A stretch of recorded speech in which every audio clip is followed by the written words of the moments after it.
Everybody, welcome back to the channel. And this podcast here is Joe Pulliam. And for you guys that don't know Joe Pulliam, he is one of the founders of Dagger Kayaks. And, well, it was Dagger Canoes when it first came out, but it turned into Dagger Kayaks. This podcast here was a quick interview that I did with Joe a few months back.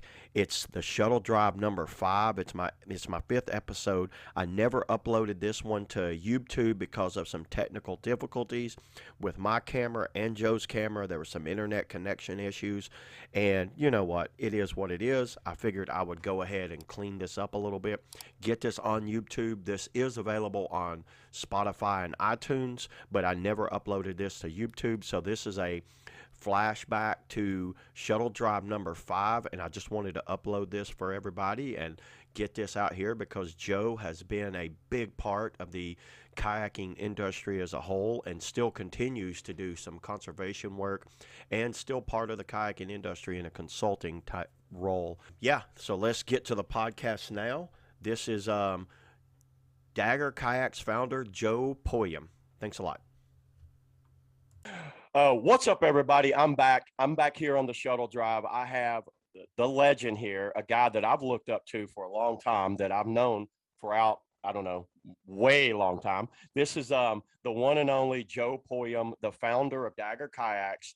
This guy, you know, I worked in Harriman, Tennessee, and I worked with this guy in the past, and we also had some watermark time together. So, yeah, Joe, man, how's it going, buddy? Good, thanks. It's great to see you. Yeah, man. Yeah, Joe, I appreciate it. Yeah, thanks for coming on here, Joe.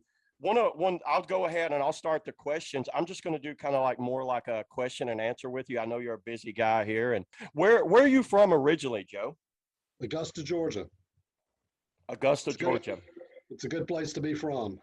Well, there you go. I didn't know that. I actually thought you were born and raised in Clemson. Well, I learned something new today. That's why I think Clemson's where life changed for me for the better. So well, there you go. That's always good when you get life changing for the better. I need more of those. Yeah, so we'll jump right into Dagger. For a lot of listeners that don't know, you were the founder. You and I think correct me if I'm wrong here. Roy Gwynn, Steve Scarborough, Pete Jett. That's right. Yeah, see there, Yeah, I do. My memory's still going. Yeah. Yeah, so the 4 of you guys decided to start a kayak company, and you called it Dagger Kayaks. Actually, we decided to start a canoe company. Right. Let me correct you. It was called Dagger Canoes at first, correct? That's right. And there was a fact that there was a rumor that I heard. Where did you come up with the name Dagger? Was it from a Dagger paddles? Yeah, and the history of that's. The history of the Dagger name being used for paddles goes back to Keith Backlund and Drew Hunter making paddles in the maybe even at least into the 70s, maybe into the 60s. Then that name was resurrected. Long story there that I'll spare you. Resurrected again for wooden paddles in the late 70s. Was that in Long Creek? Started off in the Ariel Market, which Ariel's a little village between Pickens and Easley. Wow, well, I did not know that.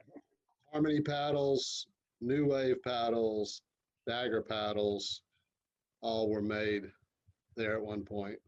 I did know Harmony was made, but I didn't know. I did hear that the Dagger. So what gave you the idea to call it Dagger Canoes? Well, I remember we were meeting and talking about, well, what are we going to call this new company we're discussing, and you know, we first pretty quickly decided we weren't going to name it after any person. We didn't like that idea, and so name it after a river, blah blah blah. Well, we needed every advantage we could get because we had some pretty long odds against us, and we had very little money. And one thing that if you don't have money, it's good to have credit. And with establishing credit as a new business is not easy, but we cheated the system a little bit by using the Dagger name because Steve had been in business as the Dagger Paddle Company. Okay. At that point for, I don't know, 5, 6, 10 years, I don't know how long it was, and had established a legitimate business, small but legitimate business. And we basically piggybacked on that name for credit references. So that's really the reason we called it Dagger was That was the whole reason. that was not the whole reason, but that was the primary reason. Yeah, It worked. And those were Dagger wooden paddles, correct? that's right. So Steve Scarborough, he manufactured these himself, or he had a factory that does it? Was he outsourcing them? I don't think I would call manufacturer or factory aren't the right words, but yeah, they were made in the old wood shop of Long Creek Academy in Long Creek. Well, there you go. And Well, that's Steve made a lot of. He was very hands on, but his wife Annie worked there, and they had an employee here, an employee there, and yeah, it was awesome. a cottage industry. What who came up with the Dagger logo, the infamous design? Who came up with it? Well, first off, there's no doubt about where it came from. It came from a guy named Mike Womack. Okay. Really great guy who my recollection of it, which is probably wrong, was that it literally showed up in the mail and was on my desk. We'd been waiting. We didn't use a logo for the first couple of years. It was just Dagger canoes. Just Dagger, just said Dagger, and it was a little stylized. Yeah. And I said, no, I don't want a logo until we got the right logo. And then my recollection is like, I open up this envelope and bam, there it is. That's from somebody I've never heard of. He sent it to you? Well, evidently there's a little bit more to it than that. Tom Wyndham and Mike could tell the whole story. I think they had some back and forth at some point. But basically Mike came up with it on his own. And to me, I was like, that's one of the best logos I've ever seen. It's nice. So correct me, it's a canoe with the water, the lines of the water, correct? Canoe, kayak, whatever you call it. But it's also abstract. It's also a dagger. And there's some R or worse rated versions of what it means, but yeah. Well, I'm not sure of your audience, so maybe we'll skip that one. No, I want to hear that. No, especially this audience. I'm going to go ahead. What was your vision when you thought? No, okay, but first you worked at Perception Kayak. What were you doing for Perception? Well, I had Perception basically evolved out of a group of us that were at Clemson together, and we paddled together and we made boats together. Pete Jet, I mean, it's so incestuous here. It's just as the kayak business is now. Yeah. It's very small. Like you work. You're a good example of it. You've worked for multiple companies. Yeah. So Perception came out of a group of us that were at Clemson together, and Bill Masters was really the sort of the leader of the group all along. We started off making boats in Bill's backyard. Fiberglass boats in Bill's backyard. He had a shed that was big enough to store some cloth in and maybe a drum of resin. I can't remember I think it was stored in there. But to lay up boats, we did it all outside, and we had to have good weather to do it. And that evolved into, a little cottage industry. And then rotomolded boats started about 78. So anyhow, I knew Bill and worked real closely with him, and we paddled a lot together. And in the early and mid 70s. And then he started rotomolding boats, and I was not around. You did something else. Yeah, I tried being a banker and figured out I was not a banker. And then when I went back there in 1981 or 82, there were maybe 30 employees, and some of whom, Pete Jett ran the he was like VP of manufacturing. I don't know if that's the right title. And you probably remember Paul Broussard. I worked with Paul. Yeah. Ronald Hand. Yeah, I still talk to Randall every now and then. Yeah. There were some good guys there, and I took over marketing and sales. I dropped out of grad school, came back, and took over marketing and sales. and I did that for 5 years. Yeah. So then the next question would be, okay, you're at Perception. What do you Yep. guys do? So it's like you and Pete. Well, Pete had left two or 3 years before I did, and at one point he was president of Hydra Kayaks, which I remember Hydra, Knoxville, yeah, Tennessee. not too many people will, but Yeah, Dragonfly. long come and gone. And Dragonfly 2 and Dragonfly. Yeah. so I did not quit. In fact, I had other plans when I left Perception that then changed several times. Anyhow, I got offered a job by Blue Hole Canoe Company. Okay. So for a period of, I think my employment there lasted about a total of about 4 months. Where was Blue Hole located, by the way? Sunbright, Tennessee. Sunbright. Yeah. If But is that where? So is that where you learned like how to do the thermoform canoes and Roylex plastic? How?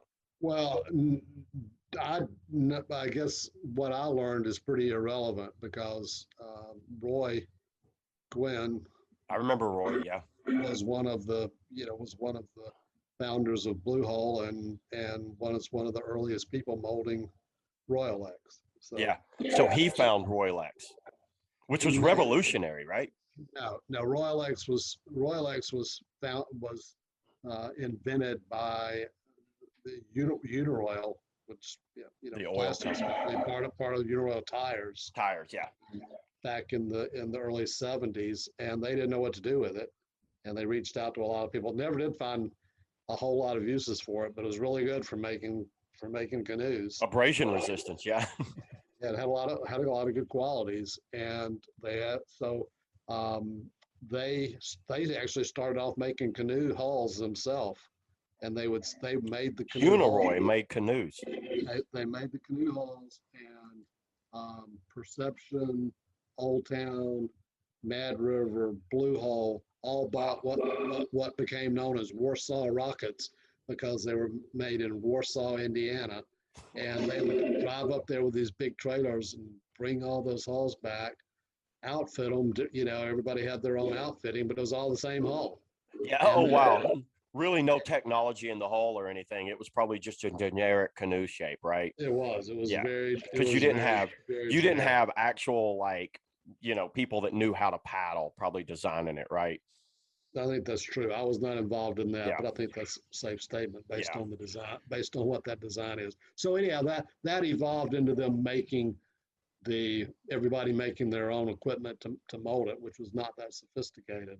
Yeah, it's thermoform. Yeah, just vac formed ovens. Yeah. Yeah, you've seen it. You've done it. I've worked with Roy doing it. Yeah. Yep. That dude would move 1,000 miles an hour, slapping them damn 5 scripts down. He would kill me. And I was like 19 years old. He killed me. Roy 500 degrees. Buster Arms. Yeah. Buster Arms and Dick Connors was like maintenance. Yeah. He just basically did a little bit of everything around the factory. Yeah. But what gave you the idea? So what came up with Harriman, Tennessee? Why that little small town or midtown? Yeah. Well, so I had moved to Tennessee to work for Blue Hole, and that was falling apart.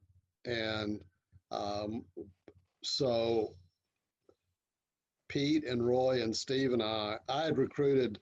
Steve basically recruited me up to work for Blue Hole because he knew they were failing, and that was a big part of his income was not only making paddles, he also designed canoes for Blue Hole, and he wasn't getting paid royalties. He was due just a flat salary or something, right? They owed him royalties, but they weren't able to pay him. So he thought, well, if I can get Joe up there and they'll get their feet on the ground, maybe I'll get some royalties. Well, it was a mess. So we made an offer to the Roy owned a third of the company, and another gentleman owned 2/3 of the company.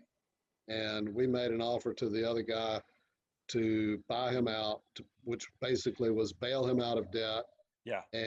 And give him a small interest in a new company or in the existing company. Let him maintain a small interest in Blue Hole.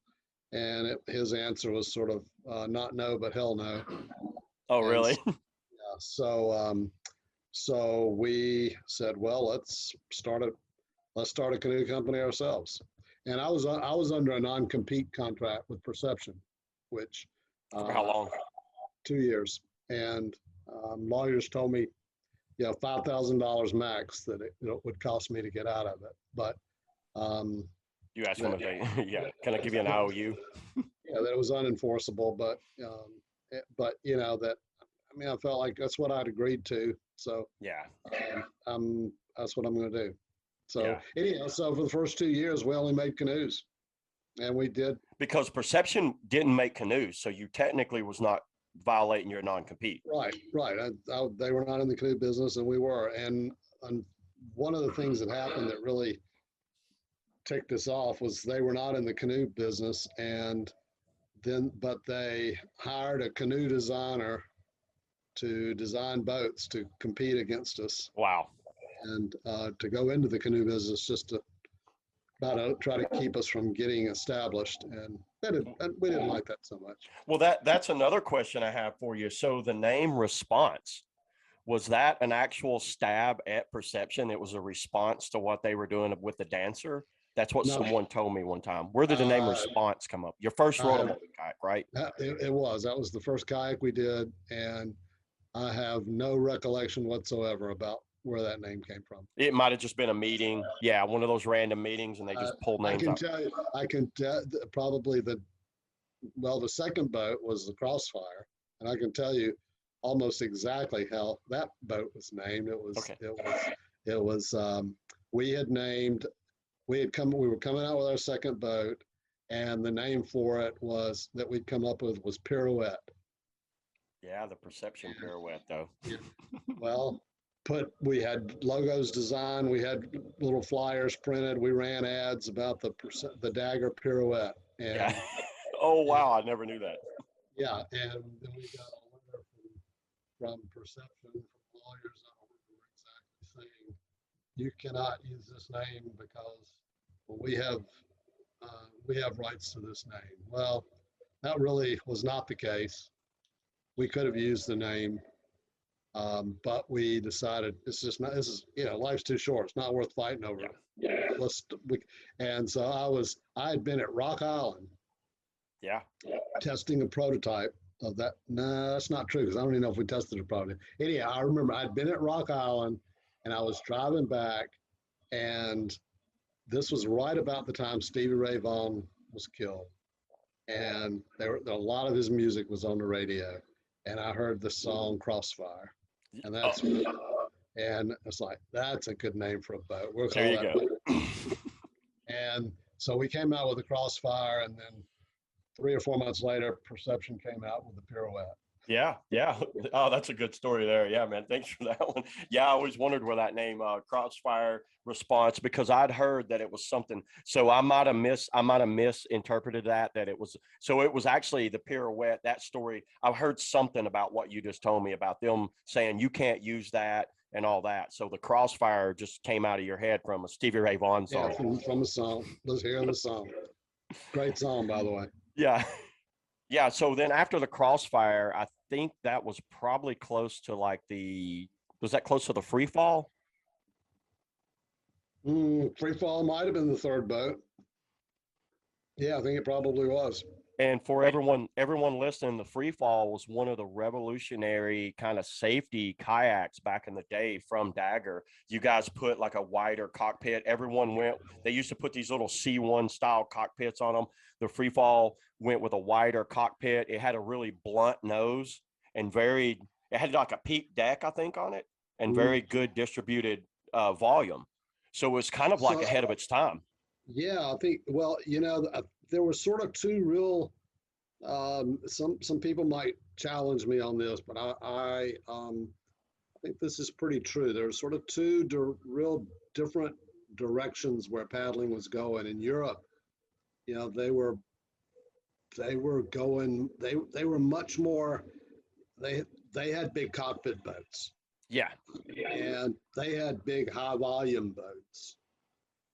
But the way they paddled was like, there was, and this is a little odd to say because they have all these great slalom racers incredible paddlers come out of there. But for recreational paddlers and creekers, they would just bomb down these rivers, Yeah. and I paddled with a lot of these, Germans and Austrians. And Very strong paddlers.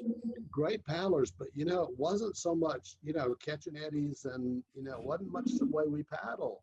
And they would just bomb down. Whereas we were more, and we were mostly out at that point, we're all paddling dancers and we're playing and we're zipping in and out of eddies but we're in long pointy boats with little cockpits that are more dangerous. And the free fall, I thought, was really a step in terms of boat, boat design. It was much more European, and no doubt took a lot of influence from there. But the Europeans, I think, learned a lot more about our style of paddling over the years. From creek boating and all that. Yeah, we learned more, and we, bulkhead foot braces and all that, came out of Europe. Yeah, and for everyone listening, at the time, there was like plastic, or I think Yakima made some rails. It was like there was foot pegs, and they would slide apart like along these tracks. And if you ever pitoned or hit something, it would break your ankles. I sprained both my ankles really bad on section 1 of the Chattooga back in just running into a rock, probably 1981. Yeah, it was I forget, I don't know the name of the drop, but it was, man, I was in a mirage, and I could not walk. Oh wow. Yeah, well, the bulkhead foot brace definitely revolutionized. It's still used today. The free fall was I think it was probably our most significant boat in some ways. Number one, and real obvious, it was the first boat we ever did in multicolor. Yeah, so because up to that point, like all the perceptions, and I think it's probably no one was doing it because they were all like blue, yellow. They would just do straight. Everything was solid colors. Nothing. There's no such thing as a multicolor kayak. And I think, and you were probably using Crosslink, right? We were using Crosslink. We showed up at OR, Outdoor Retailer Trade Show. That used to be a big thing for people listening. It's huge. And we showed up with a purple and white multicolor free fall. And that was probably a hit. People were blown away. They were blown Never away. Seen anything like it. Everybody coming over scratching it. The boat was so different, the color. But the other thing, and of course that cockpit was very significant for the U.S. to go with a keyhole style cockpit with the ability to pull your knees out. Mm-hmm. Of course, cockpit by today's standard, that cockpit's kind of small. But yeah, exactly. At the time, everybody had, John Mason and all these people hated us because I got to go redesign all these spray skirts. Actually, they liked it because they got to sell. John Mason with Mountain Surf. Yeah. They got to sell a lot of new skirts. Yeah, they have to upsell now. But the other thing which you can relate to was that was the first kayak ever that a rotomotive boat that the cockpit was that it was the seam was on the side. Up to that point, all kayaks the mold split on the top, and you had a left half and a right half instead of having a top and a bottom. That's correct. And I think a lot of European boats did that too, right? I've seen that I've seen some European boats that do that. You're saying the Freefall LT was one of the first that had a left. It was the first. Wow. Well, now all boats are done that way. Because it opened up so many new possibilities compared to having a left half and a right half. For example, doing complex multicolors. Yeah, because that gives you the whole deck to lay plastic, and then you leave it down like that and heat that and get that. And then, so who figured that out? Where did that come out? Well, the guy that made the mold for us was a guy named Warren Aitken. And I remember asking, he said, we bought, I don't know if you remember the old, what we call Roto 1. Roto 1, 2, and 3. Yeah. Roto 1 we bought the shell of that oven from him, just the shell. And paid him $40,000 for it, and he said, I can make molds for you. And we talked about it, and I remember saying, Warren, you really think you can make a kayak mold? Because He has a casting shop.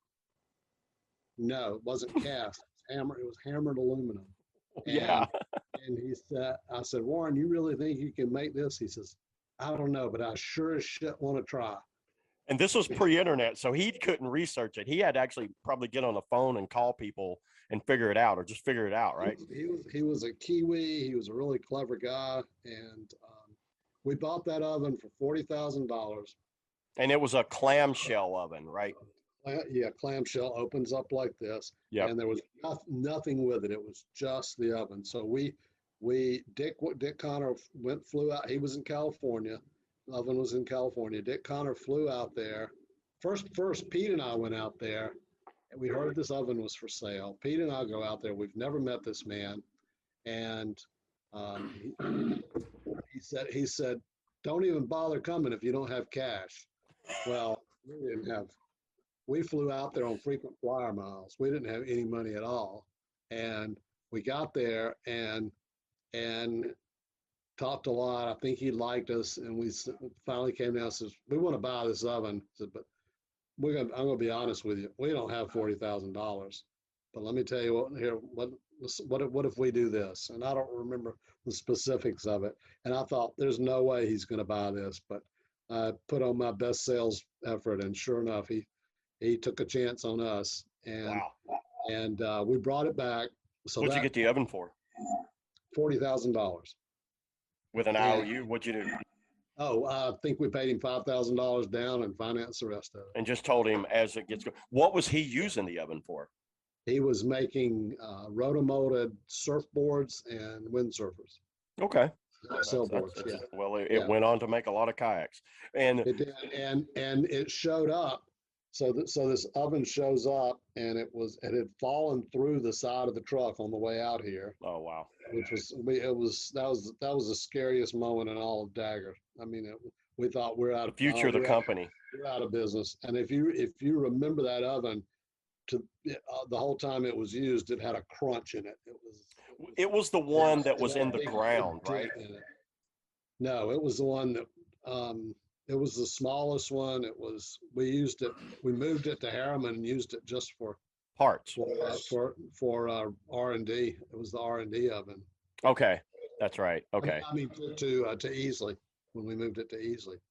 So anyhow, when we started rotomolding, we were rotomolding in that part in Harriman, in the gravel floored building, which was just a like a hangar. Metal building, no insulation, wooden rafters, gravel floor. So we started rotomolding in there with a winch on a railroad tie up in the and that was, you had one mold, the response mold, right? We had one mold, and we had no cooling fans. Dick fabricated all the frame that the oven sat on, and he fabricated the cooling, the station, but we didn't have any fans. We literally brought our fans from home. Just like an old box fan, huh? That's what whatever we had, everybody brought their fans from home. And when a boat would come out of the oven, we would go plug all these individual fans in and start cooling them that way. We had pallets in front of the oven. That's the way you got to access the oven, was just standing on pallets. Wow. Let's think about what happens when a gaylord of 6 gaylords of resin show up, and you don't have a forklift, and you've got a gravel floor. So we would take sheets of Royalex and move boxes of around on the sheets of Royalex on an engine hoist. It sounds like you guys are building the pyramids. You're like for people that don't know, a gaylord of resin, that's 4,000 pounds, 1,500. 1,000 pounds, yeah. And this was back when you mix colors, right? You got natural and pigment, and you mixed them. No, or was that super linear? No, we didn't do that. You wouldn't dare do that with crosslink. Yeah. Okay. And crosslink was very dangerous for your health.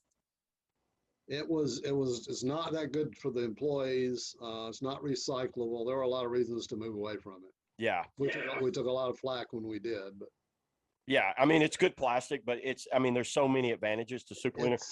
yeah, Yeah. yeah, that we could talk for an hour about that. Yeah. Yeah. So the R&D shop at the time, so when you first started, I guess it was all Steve Scarborough, right? Yeah, and originally all the boats were designed in Long Creek. Did he use CAD or was he?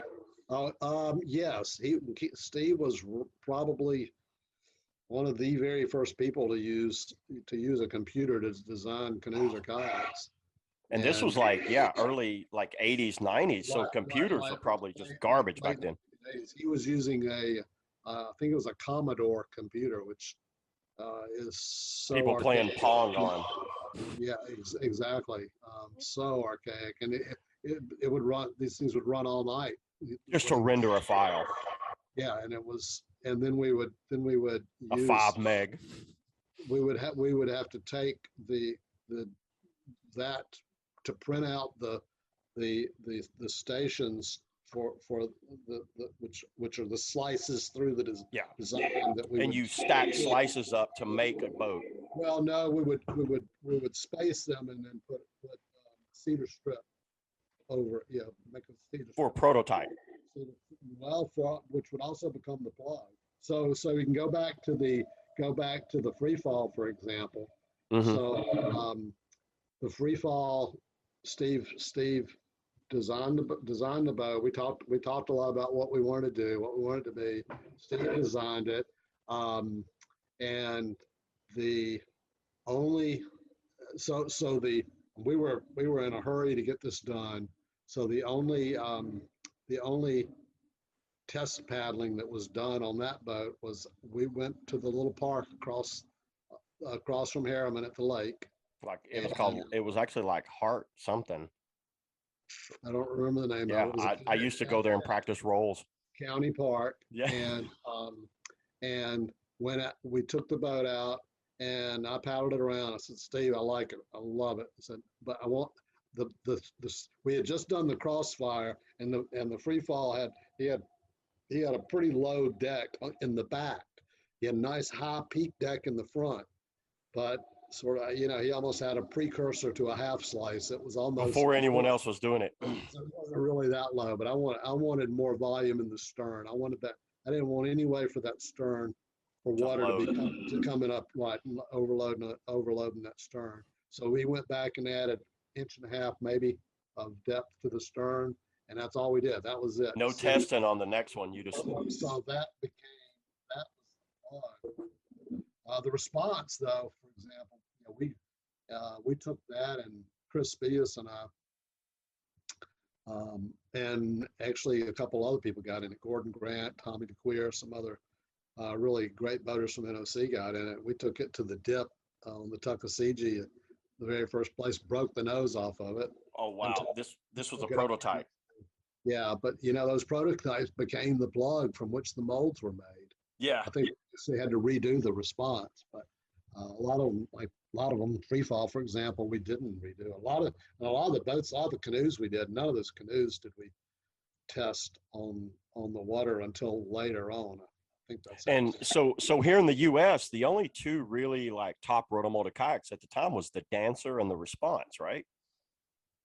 Yeah, the Dancer just dominated the market. Yeah, they were probably actually right up just about the time I think we'd already designed the Response, and Corin Addison had gone to work for Perception. Yeah. And I wasn't there, so I could be wrong. I think he was primarily responsible for sort of going away from the Dancer concept, and he did I'm sure Alan Stansel worked with him, but they did the Corsica, the original Corsica. Yeah. And I remember Chris Spies. We took the Corsica, and Chris and I paddled it, and Chris said, "Man, if this is our competition, we're gonna kick butt." Love it. This boat sucks. Well, well, moving on, I guess another one that really stands out is the Dagger Outburst. I guess that was kind of like that was a Mark Lau thing, right? No, that was a Chris Spilius boat. That was all Chris Spelius. That Well, boat, and by saying his boat, it was a boat that he wanted. yeah. You know, a longer, slicey boat. And Chris Spelius had a big slalom background, correct? He had a slalom background. He was actually a sprint paddler in the Olympics. Yeah. But he paddled slalom. He, you know, probably at that time anyhow was sort of maybe the premier big water paddler in the world. You know, Yeah. Niagara Gorge and Foodlefu and all those early trips on all those things. And When you guys, we were good friends. We had paddled a lot together. So yeah, his name is definitely with Dagger from the start, right? Like with the oh yeah, yeah. when We you used him in the very first ads and yeah the first catalogs that we did. when you like going on, probably the next big standout boat that comes up in everybody's mind is the Dagger RPM. Sure. Yeah. Yeah, if you think about it, and that was probably 95, 96, It was which 1990. It came out in 1996. correct. And because you got to think, I guess at the time, Dagger had only been molding kayaks for about 5 to 6 years at that point. Yeah. And then Yeah. and that RPM just revolutionized. I mean, ain't it funny still today that RPM is still selling? It's crazy. Yeah. And how many, people ask me, Joe, what's your favorite boat of all time or whatever? And I'm like, RPM. It put my kids through college. Yeah. Personally, I wasn't that big of a fan of it. It just like, I don't know. I just never really took the RPM. I liked it, but I wanted more. And then I guess because I came around when the slicey boats started taking off, the medieval, Yeah. the ultrafuge, centrifuge, and to me, it felt like the RPM was too big. And I Yeah. mean, See, that's where I kind of diverged, when yeah, boats kept getting shorter and shorter. And I was like, man, just like this, all the souls out of them. I want more speed. I'm And not, I'm not one just to go and sit and play in a hole all day. Well, that's what's funny because that's all the type of paddler I was, and I didn't appreciate it. Now you put me in a green boat or something like that, amazing. I Yeah. love the long boats. I love you. I mean, I'll still paddle slicey boats from time to time, but just a good downriver fast boat, I love it. So yeah, no, I appreciate it more now. But back then, I was like, no, Yeah. give me that cool hip design. It just looked aggressive and cool. Yeah, so man, that's awesome because the RPM went on to sell, who knows, millions and millions. We were making about 8,000 a year of one Had boat. 2 molds of it, right? We had 2 molds there. There was also a mold in England. At Palm. There was also a mold in Australia. What made you decide to sell Dagger I'm thinking it was around 98 or 99 to It was a company, 98. 98 to a company called Watermark. How did that come down? Was Dagger, was it just, were you just tired of doing it or you just wanted out, or how did that come about? Um, a lot of things were going on. We were growing rapidly, Yeah, and it was the heyday. we could see good things ahead, but there was also risk. I personally guaranteed about $6 million of loans, and I had nothing other than Dagger, and if Dagger failed, I was bankrupt, and Yeah, and you guys weren't taking like a big salary, right? Because no, I think I might have been making $50,000 a year. I can't remember. and like the owner of a company. Yeah. Right. I'm the the top guy, and so no, we were paying ourselves very little.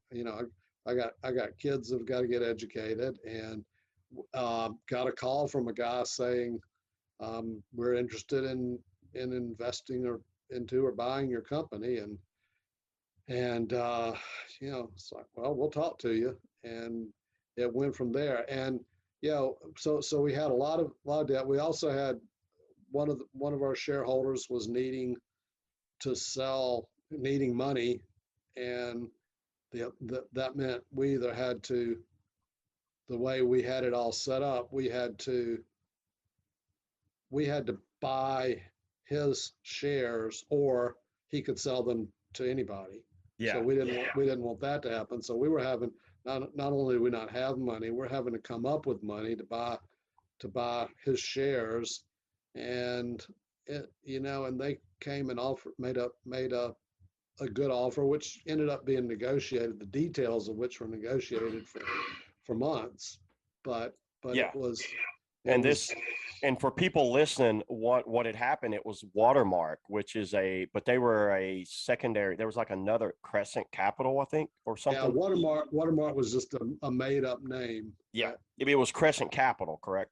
yeah, which was an investment group based out of Bahrain. But what a Yeah, lot and of of people course, didn't know, they owned Yakima. So Yakima racks, the rocket boxes were manufactured in Easley. They bought Yakima, Perception, and Dagger, correct? yep. Yeah, and they And had it and all in that building. And they bought Church's Fried Chicken, and they bought Caribou Coffee, and they bought Cirrus Aircraft, and so, they bought I'm everything. sure the outdoor stuff was about that big for their Well, investments. but Dagger was their very first investment. Wow, that's awesome. And that same night they purchased Perception. They closed the deal on Perception. We were on one floor, hammering out the final details, and Bill Masters and his wife were on like Upstairs. Yeah. 3 or 4 floors down below us, and they were kept coming back up to us and all exacerbated, saying, this is we weren't sure if the Perception sale was going to happen or not. So, Because at the time there wasn't many kayak manufacturers in the US. It was probably Dagger, Perception, Wave Sport, and maybe Savage, maybe. no, Savage was later. Maybe, yeah. So it was really just Dagger, Perception, and Wave Sport making whitewater at that time. Yeah, it's there may have been somebody else, but I can't think of who it would In have been. just the US. This was a US market, yeah. Right, And right. and Piranha was selling boats over and here. Preon's been around forever. Yeah, yeah. Yeah, so you sold, so you decided to do that. And was that your ultimate thing you wanted to do with Dagger, get it to a point? We Or didn't have we didn't have any long-term plans. yeah, We were so it was just you guys just winging it. absolutely. That's awesome. No, absolutely. It was winging it the whole time, and you know, we winged it. We thought we had plans. We made plans, but we made plans more to satisfy our bankers than anything. Yeah. So you sold it, but you stayed in kind of as in a consulting role with Watermark. You didn't leave the company. For 7 years, I was I don't know. I had different roles. I was in charge of product development uh, for for all the boat brands and all. Even before, well, for the first couple of years, we kept Perception and Dagger very separated. I remember. And but even during that time, I was overseeing, even though everybody didn't know it, I was overseeing what was happening with the Perception, on the Perception side of things. Because at that time, I don't know if you knew that, but I moved down to Seneca. I lived in Seneca, South Carolina, and I worked in the manufacturing part to train everybody on Dagger. And then I Okay. eventually went down and worked with Tony Lee, Scott Henderson. So I moved down there and worked in R&D, and I could see the writing on the wall that Perception was kind of on its way out. One of them had to give because they were separate and competing at the exact same time. Yeah, in Whitewater, yeah. I'm only talking Whitewater. Right, right. And then when Shane and Woody and Steve Jordan and Tom Dempsey and all took off and started Liquid Logic, there were no boat designs. There was nothing. I mean, Perception fell off the map because Yeah, boats I so think they fast. tried. They tried to kind of like do something. I Yeah, think we had Jeff I West. brought Rob Kelly in. Jeff West did a Lucid. Jeff West, Dave Mullen did a boat. Yep. But it was just, there was just not there was man, I was trying to salvage You really did, yeah. I really did, and tried to salvage Dagger canoes, but Yeah, I was they eventually losing battle squeezed there those too. out. Yeah, And then they didn't want to be in the delivery business. yeah, and then I guess were you there during the, because I wasn't there for this, the Confluence came through and bought out. I guess Watermark got out of it and put it up for sale. We were I was very involved in that, and the way that all worked, a group of us um, flew up to Washington D.C. I flew up in one of their little Cirrus aircrafts, and talked to the company that owned Confluence because they wanted to sell it. And so we went up and we met with them, and we were interested possibly in buying it. And so we started these negotiations on buying it. And then that all evolved into that we were going to do a joint venture. And then boy, those guys were hard to deal with. Ruthless. God, they were some SOBs. And we were in Portland. They were moving Yakima to Portland, which I never supported. They moved that they got out of Yakima. They sold it off, correct? It was in Arcata, California. No, they didn't sell it. It was in Arcata, California, and that was the headquarters of the company. And I was having to fly out there all the time. And so they decided they were going to move that to Portland. And we were having a board meeting out there, and I was making a presentation at a board meeting, and they got a fax saying we will offer you $19 million for Dagger, Perception, Harmony. I don't remember what else was in AT. At the time, AT was already purchased. Okay. And so anyhow, and so that just changed everything. And when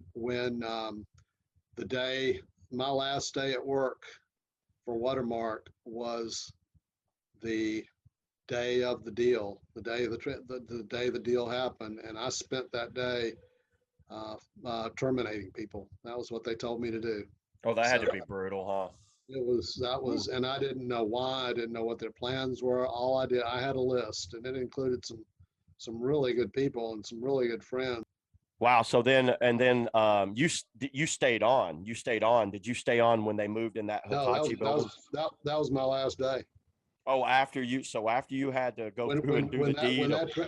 When that was my last day there, and I never worked for Confluence.